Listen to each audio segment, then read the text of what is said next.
As promised, we're going to spend an entire lecture just talking about replication as well as randomization and why both of those are critical to the design of any sound ecological experiment. A quick recap on what we discussed before in the previous lecture. We talked about three different types of statistical questions: manipulative, observational, and modeling. Manipulative experiments are powerful. They allow us to determine, often they allow us to get closer and closer to determining causation, although no experiment can truly determine causation. However, manipulative experiments can be logistically difficult. They are often not representative of nature. And they often substitute out larger organisms and more difficult to manage organisms for model organisms. And we simply hope that we can extrapolate our findings for those model organisms to all other organisms. For example, we often do tests on mice and rats in the lab, and we hope that those animals are similar in their response to toxins and other chemicals that we might expose them to other animals, including humans. Observational experiments often lack replication. They have many confounding factors, and it might be difficult to find variation in Y when we need to. However, sometimes they're all that we can do. Snapshot studies measure many systems at once, but they often require traveling to various sites, and they can introduce confounding factors. Trajectory studies, in contrast to snapshot, measure a single system over time. This is a useful way of doing it. However, it can only tell you about a single system, although it can inform you then about the effects of time on that system. In both snapshot and trajectory experiments, which can be either manipulative or observational, the experiments are often confounded. We ended with the slide just saying experiments are never perfect. It is up to you as the scientific researcher to do a valuable and confident interpretation of an experiment. But the experiment itself is never perfect. We were always going to find ways of determining why an experiment was not conducted exactly correctly. Replication is the inclusion of multiple experimental units representing a single treatment in the same experiment, where a treatment is the object of manipulation. If we are exposing microplastics to an animal, that exposure is the treatment. Replication is the inclusion of multiple experimental units representing a single treatment. In this slide example, we are looking at the effects of fertilizer on goldenrod growth. And you can see that we have multiple fields of goldenrod, and we're exposing each one of those fields to different fertilizer treatments. There are at least 4 solid reasons to replicate your treatments. First, a single occurrence of an event does not indicate a pattern. This is the most fundamental reason. If you observe something once, it's not a pattern, it's just an observation. But when you find the same pattern in multiple ecosystems, you get more and more confidence that we can reject that null, that there is no pattern, and consequently accept our hypothesis. The second reason is that replication provides security in case another replicate gets screwed up. This is an often unstated reason, but it's one of the most important, especially in environmental science, marine science, and wildlife science of any sort. What you're looking at right now is an experiment that I did while I was in Michigan, where I tried to warm up kiddie pools of water. And here's the story. I filled them up with water. I buried them in the ground. They were insulated. You can see how there's 2 pools sandwiched with insulation sandwiched between them and then buried in the ground. And then I ran heating cables out to each one of them. And I did this during the winter. And unfortunately, it snowed a lot. And even though the pools were heated, snow completely covered this entire landscape. Now, usually when there's a kiddie pool hanging around in a snow-covered landscape, you can see a mound of snow where that kiddie pool is. However, because these were flush with the ground, all I saw was a flat layer of snow. And so when I went to go sample these things and take off the snow from the lids, and why I was doing this in the snow is a whole other story that I can discuss with you if you bring it up in class.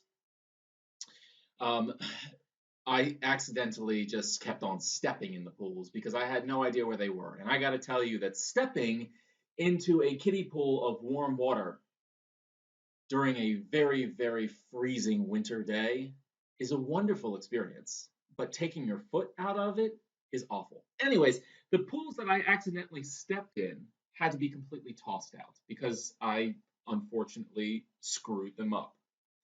And I have lots of other experiments in which case a replicate or two replicates get screwed up, and so you want that security. Number three, if confounding factors are inevitable, then replication serves to balance those confounding factors out in the final analysis. What do I mean by this? This is a complicated concept to get, so bear with me as I try to describe in an experiment that we already discussed, the whale vocalization experiment. Going back to that lecture, I talked about how there were some outliers, and maybe we measured some depressed whales. Well, these depressed whales were part of our experiment. An increasing amount of replication ensures that we probably also measured some very happy whales, or at the very least, some whales that were on Prozac. And lest you think that that's a joke, there is quite a lot of Prozac in the ocean because guess what? We take Prozac as humans and we urinate that Prozac out, and then the Prozac makes its way into oceans. And so, unfortunately, Prozac is in the oceans. Without replication, we might have only measured a depressed whale, or we might have only measured a very happy whale. The thing is, we don't know what we measured. So we just measure a lot. And the more replication we have, the more confident that regardless if we think that we might have sampled some outliers, we at least can be confident that those outlying factors will balance out. Now, sometimes outliers can be removed for other reasons, but we hope that by replicating things a lot, any confounding factors that are in the experiment can be balanced out. And I'm just going to go back to this slide right here. Let's say if we measure these lakes, some of these lakes are at high elevation. But assuming that we measure some at low elevation as well, at least we can balance those factors out. Some of them are in the tropics, but as long as we measure some that are in the Arctic, again, we can balance out confounding factors.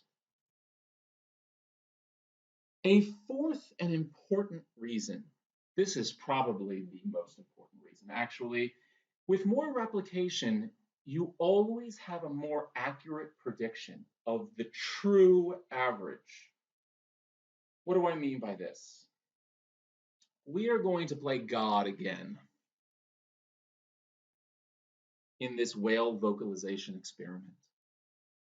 Suppose that you are God, whatever God you choose to be, and you know that isolated whales emit lower frequency calls than whales that are in a group of 10. And recall that our hypothesis for this is that whales that are by themselves will emit lower frequency sounds because lower frequency sounds travel farther, and so they can reach whales that are farther apart. And whales that are in groups of 10 don't need to emit those lower frequency calls. Instead, they can emit their normal high frequency calls. Suppose that we know that these red dots are the averages. You're not a god. You don't know this. So all you can really do is take measurements. You don't actually know what the averages are. So you take measurements. Let's say that you take a single replicate of frequency of sound for isolated whales and whales in groups of 10. The yellow dots on this graph are your one replicate for each treatment of the isolated whales and the whales in groups of 10. I've made the actual average that you would know if you were God in dashed red. Now, our replicates are pretty far off, and if you were to just take one replicate, you would inevitably and wrongfully conclude that isolated whales actually emit higher pitched frequencies than whales that are in groups of 10. This is not good. The inner God in you is laughing because you are very far off from the average. And unfortunately, you are so far off from the true average, the one that you would know if you were God, that you make the entirely opposite conclusion of what you should. We add more data points, otherwise known as replicates. As we do this, the average begins to shift. Now we measure a few more data points. We measure one more data point in each treatment. And you can see where the red dot is our now calculated average based on our replicates. This is what we peons called humans know. And again, the thing that the God knows is in the dashed red. All right, that dashed red hasn't changed. As we add more data points, the calculated average, which is the solid red dot here, the calculated average starts to shift towards the actual average, the one in red dashes. As we add more and more data points, the calculated average bounces around the true average, but eventually it will settle on the actual average. This should be intuitive once you give it half a thought, but it always happens this way. The more replication you have, the closer and closer your calculated average is to the true average. The one that you can never know because you are a measly human, but you are trying to figure out through the scientific method. More replicates gets you closer to the actual average. And this is known as the law of large numbers. If you could theoretically measure all of the individuals in a population, meaning that there are no more replicates for you to measure, then your calculated average would be the actual average. If you measured all of the whales in the ocean, then your calculated average has to be the actual average, because the actual average was based on what actually exists. But you can't measure all whales in the ocean. It's just logistically impossible. But as you measure more and more, the calculated average becomes the actual average. You can rarely actually measure all of the replicates in any population. So it's best to just measure a lot of replicates. Now, replication is particularly important when what we call the effect size is very small. The effect size is another term that should be in your statistical toolbox. The effect size is the expected difference in average. Suppose, going back to you being God, suppose that the actual averages looked like this. In this example, the effect size is much smaller.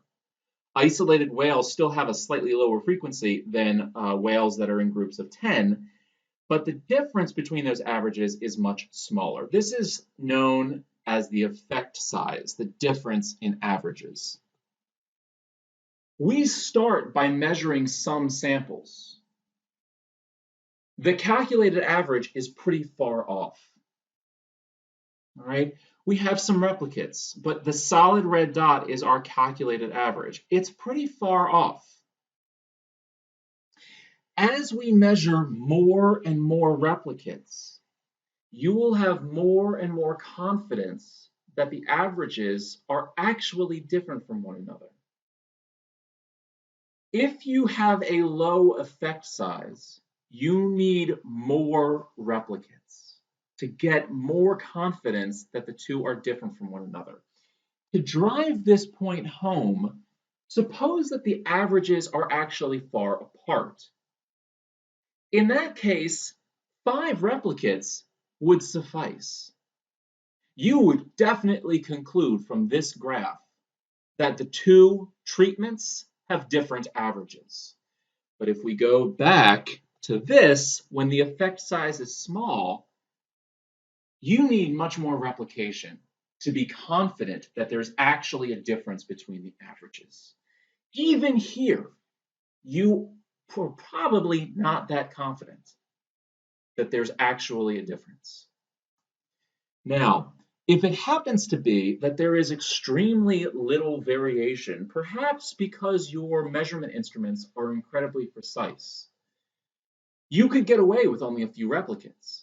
I haven't changed the average between this graph and this graph. The average is the same, but you have more confidence looking at this, that even though there's fewer replicates, because they're all on top of each other, then you have more confidence that those averages are statistically different.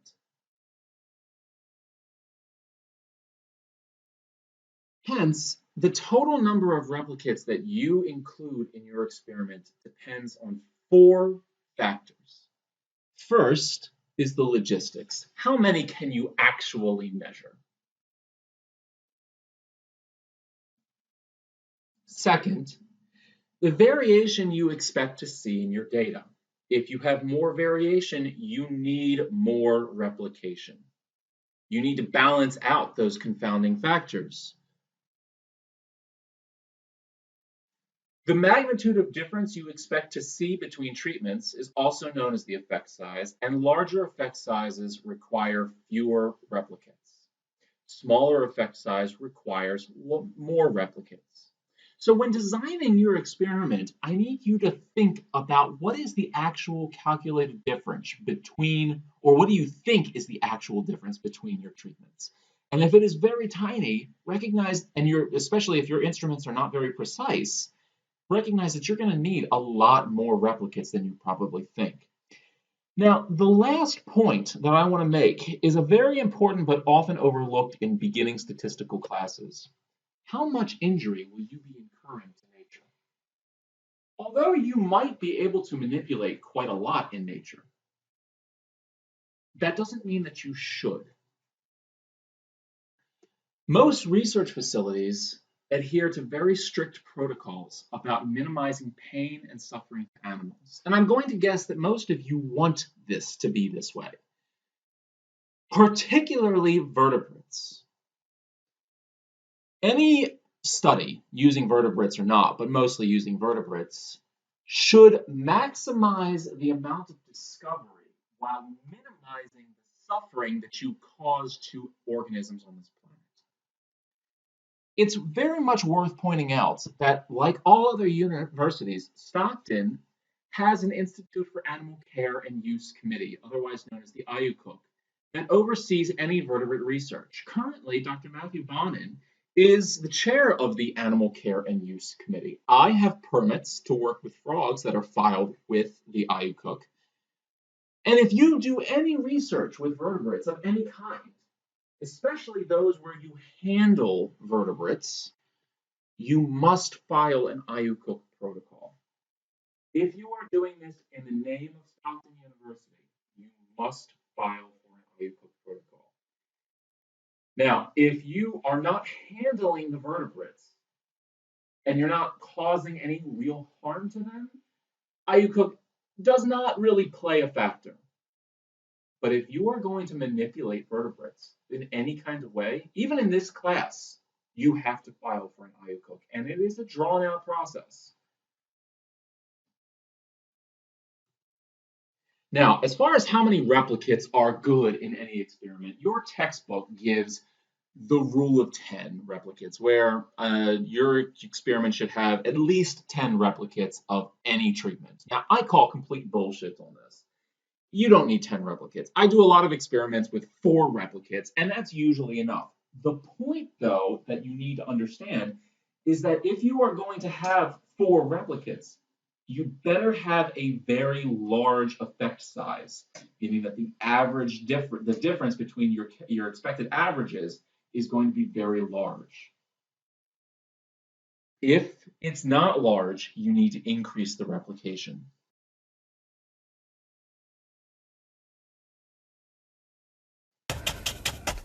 Really get in there and tap it and then lift upward. It'll help create that illusion of mist right down at the bottom. And sometimes it's a lot of fun to put several layers. It helps create depth in your painting.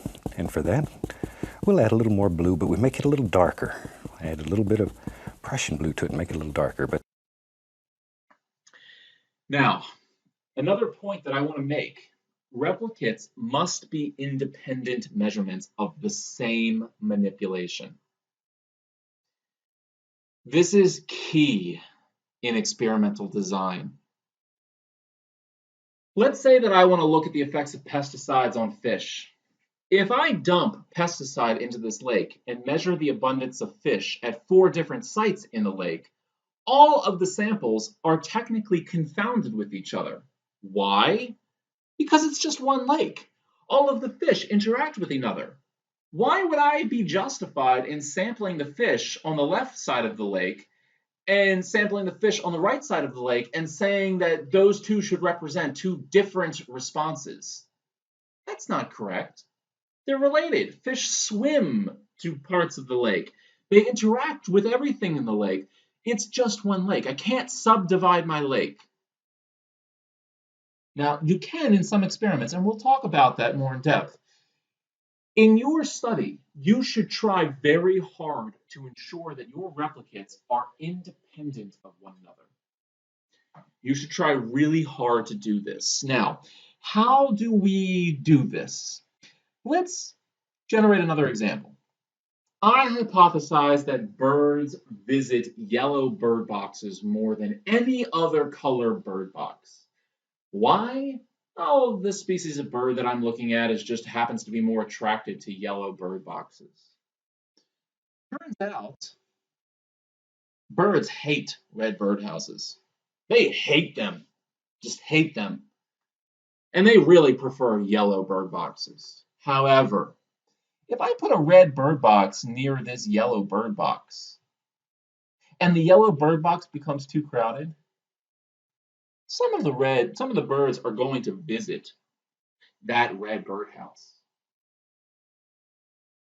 By putting these 2 birdhouses near each other and measuring the number of birds that visit the house as if they were independent of each other, we have done something very grievous. We have made the samples that we take non-independent. The solution, as you might expect, separate the birdhouses. But by how much? Well, use your best judgment. Maybe you think about how far the birds can see. Maybe you think about how far the birds can fly.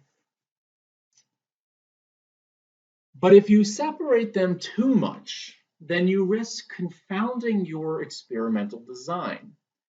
As an example, suppose that birds hate red boxes, but they also hate being at the top of the hill.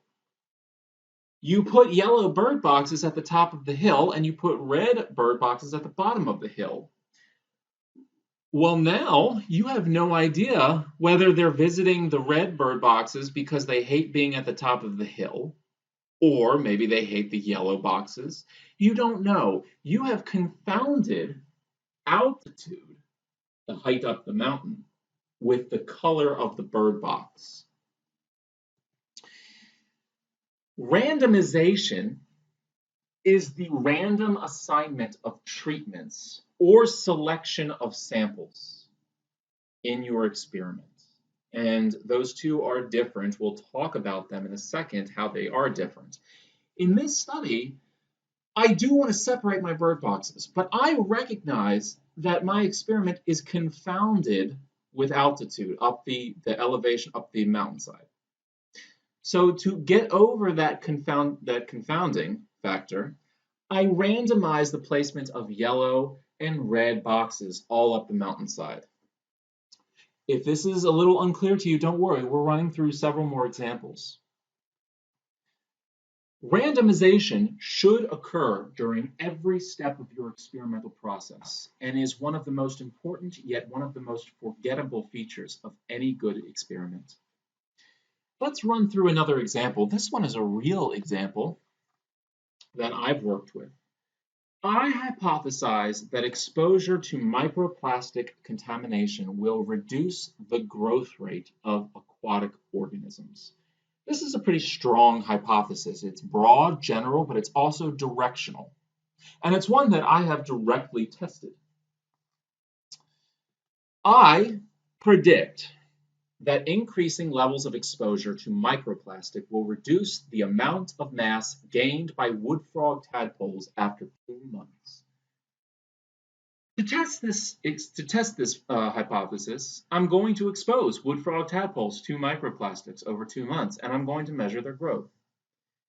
Well, I have some important decisions to ask. First of all, what type of microplastic should I use? There's many different types. There's polyvinyl chloride, polystyrene, polypropylene, low-density polyethylene, high-density polyethylene, I forgot the last one. Anyways, there's lots of different types of plastics. Also, how much am I going to give them? Well, in this experiment, I chose to give them a range of different plastic concentrations. In fact, I chose to give them 6 different concentrations. These are 6 different treatments.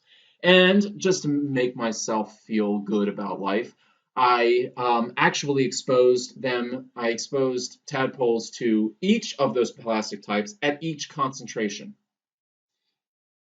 Meaning I had tadpoles that were exposed to polyvinyl chloride at each one of those doses. Tadpoles that were exposed to polystyrene at each one of those doses. It was a very large experiment. How many replicates? Well, I started with 5 replicates. I had 6 plastic types, I had 6 doses, and I had 5 replicates. This was 180 cups of tadpoles that I had, called experimental units. And so my experimental unit was a cup. It was a cup filled with water, lake water, with 5 tadpoles of the same age and size taken from the same lake. I put these 180 cups onto shelves in a temperature-controlled room. I fed them a little bit of food, but I also put in plastic, and I measured the growth of these tadpoles in the cup over time, the amount of mass that they gain over time. Something very devious happens when you put things on shelves. First of all, in the space where I work, there's a window. And tadpoles that were closer to the window got more sunlight. Also, I don't know if you've ever spent a lot of time crawling around the floor, but the floor happens to be colder than the ceiling because warm air rises. The top shelf happens to be warmer than the bottom shelf. Hence, my experiment is only designed to look at the effects of microplastic on tadpoles. However, now I'm confounding things with the amount of sunlight that they receive and how warm the cups are. So the solution is to randomize the placement of cups within and among the shelves. I would love to be able to get rid of the window. I would love to be able to get rid of the warm and cold gradient, but I couldn't do either of those things. It was just a logistical problem. And so the solution, the workaround, is to randomize the placement of cups within and among shelves. We will talk very explicitly about what randomization means in just a second. It is also important to randomize the order of the cups so you don't introduce any human bias. What do I mean by this? When I went to go measure the mass of tadpoles, I'm tempted to start measuring on the bottom shelf and move up to the top shelf. That's not a good thing. Why? Maybe I get tired after measuring the first 80 cups, and let me tell you, I did. Hopefully, all of the controls were not in the first 80 of those 160 cups. Maybe I become more efficient at measuring the tadpoles after the first 50 cups. This means that the first 50 cups might have slightly inaccurate measurements.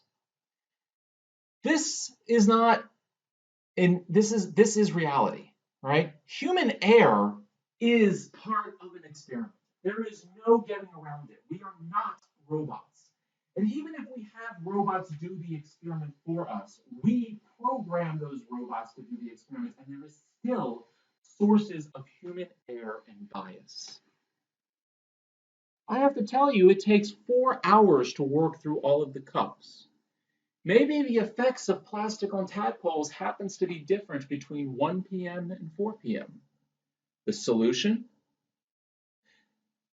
Randomly choose which cups to measure during the experiment. So I choose to measure cup number 64 first, then I measure cup 1, then I measure cup 86, then I measure cup 124. And I continue to randomly select cups so that I don't bias my measurements. Let's draw this closer to what I'm going to guess is many of your experiments where you're going to be working with plants. You wouldn't put all of the replicates of one treatment far from a window and all of the other treatments close to a window, would you? No. That's not good. The treatments, if you put all of your treatments, let's say that you were looking at the effects of fertilizer on plants and you fertilized these plants and these were all near the window, not good. Because these are not fertilized and these don't grow, but you don't know whether these that didn't grow because they weren't close to the window or because you didn't give them fertilizer. The solution? Randomize the location of your replicates in this array. What we have just discussed is something called spatial randomization. Sometimes replicates also have to be temporally randomized. I'll give you a real example, again with my own microplastic research. Suppose I want to sample the amount of microplastic in freshwater lakes across the entire state of New Jersey. Now, last summer, I literally went to 45 lakes across the entire state of New Jersey to measure microplastic levels. My hypothesis is that microplastic concentrations will be highest in lakes surrounded by high population densities.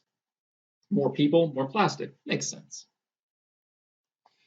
I know that microplastics tend to accumulate in lakes between Memorial and Labor Day. So that by Labor Day, that's when the concentration of plastics is the highest. So I know that my measurement of microplastic concentration is confounded by the time during the summer in which I sampled that lake. That wasn't my hypothesis. My hypothesis had nothing to do with time that I sampled it. My hypothesis only had to do with the density of humans around that lake. But because I know that measuring the lakes, the time that I measure the lakes at, is going to affect my microplastic concentration, and I also know that measuring all of the lakes will take the entire summer, I am tempted to start measuring the concentrations of microplastics in South Jersey and work my way up through the summer.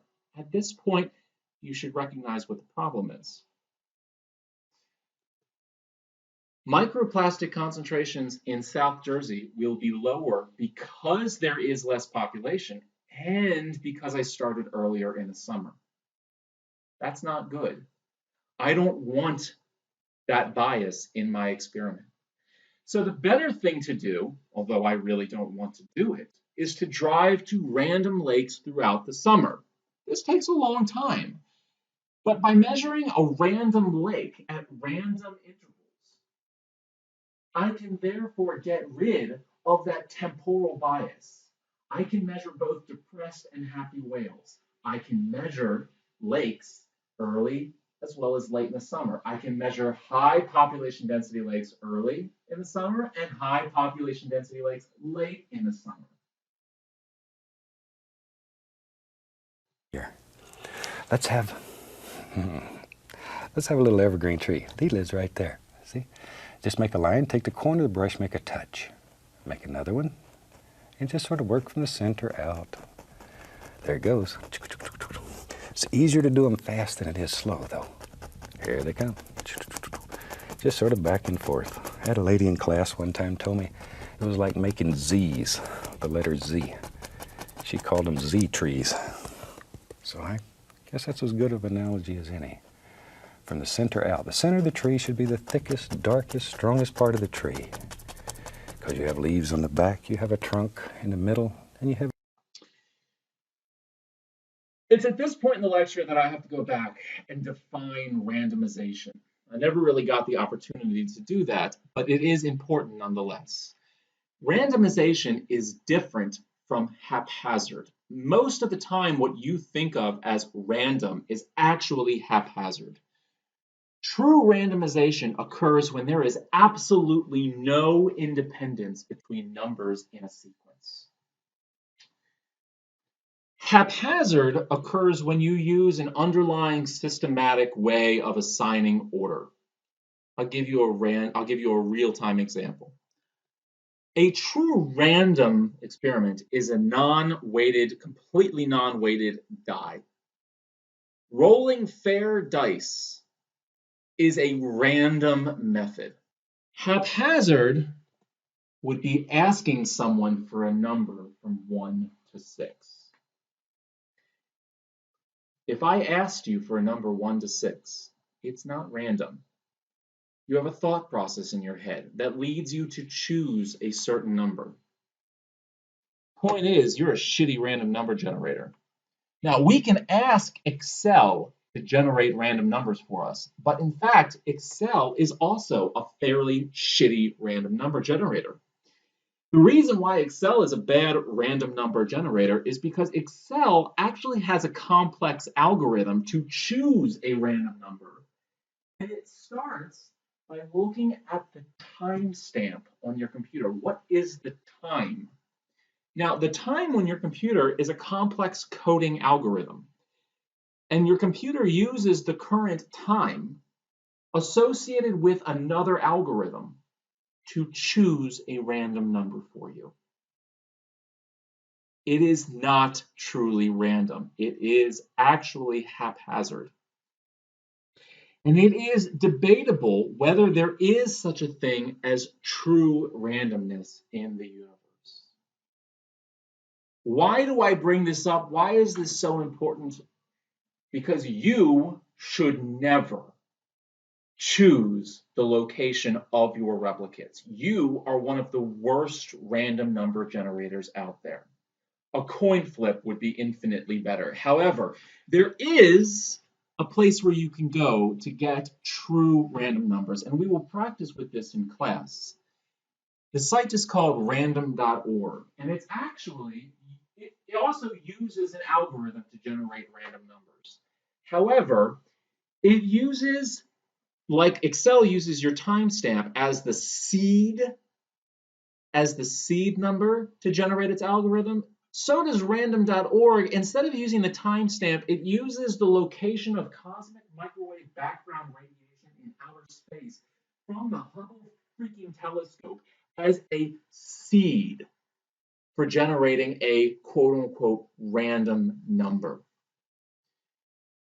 This is probably the closest that we can get to true randomness. Even a die is not truly random because your wrist starts out in a certain position, because the tilt of the earth and gravitational pulls make it go in a certain direction, and you were probably rolling your eyes at me. But it does matter. So in class, we're going to be practicing using a random number generator, and we're going to show that perhaps this random number generator does a better job than Excel does, and definitely does a better job than you do. With that, we're going to cut this one short, folks. Thank you.